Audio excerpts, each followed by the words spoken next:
Come on, gather round, children. Geezer has a story to tell you. It's the legend of Christmas Coyote.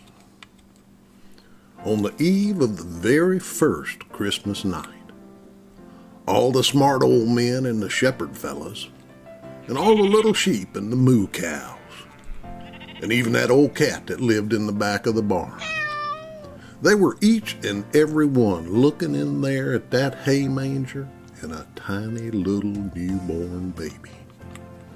That baby was laying there in swaddling clothes, like he was just another barn animal.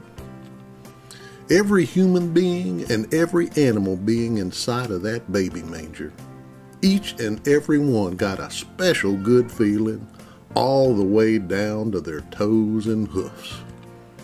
They all understood how important and special they were, because they had seen the baby.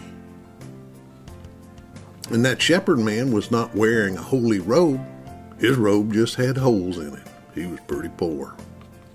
But just seeing that baby, he was rich. And all the animals gathered round were the kings of beasts. All the critters except for one. A little dirt-colored, dog-looking fella who stayed just outside the circle of light, hiding in the shadows. Coyote was his name, and he didn't get to see the little manger baby that night. Some say he got caught up in one of the tricks he was always pulling on the other animals. I say the other animals just as much left Coyote out. Coyote knew he had missed out. He could see, he could even feel the happiness of the animal beings and the human beings that had joined together in the light of the baby manger. Coyote went off by his own self in the dark on the hillside under the moon, and he cried, "Oh!" And he cried, "Oh!" And he cried, "Oh!"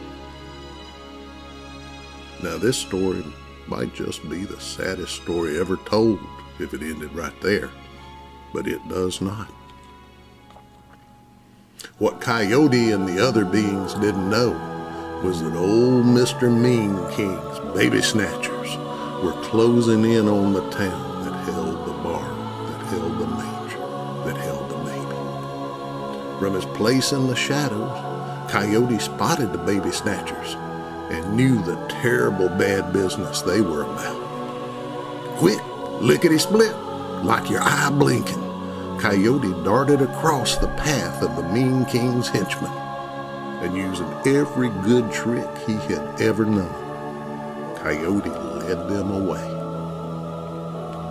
Now it was later, much later, when Coyote was sure he had led the baby snatchers astray, he made his way back to the little town, in the barn, in the manger.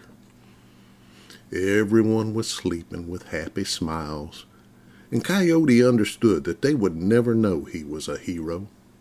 But Coyote didn't care, because just then the baby opened his eyes and smiled at Coyote. That's when the miracle of the Christmas Coyote happened. That plain old brown dirt looking coyote's fur turned into a beautiful rainbow. And from that very night until today, the rainbow Christmas Coyote has waited in the shadows, watching for any dangers in the darkness. When you hear a cry like a freight train in the night, "Oh! Oh! Oh!" it is the Christmas Coyote protecting little children.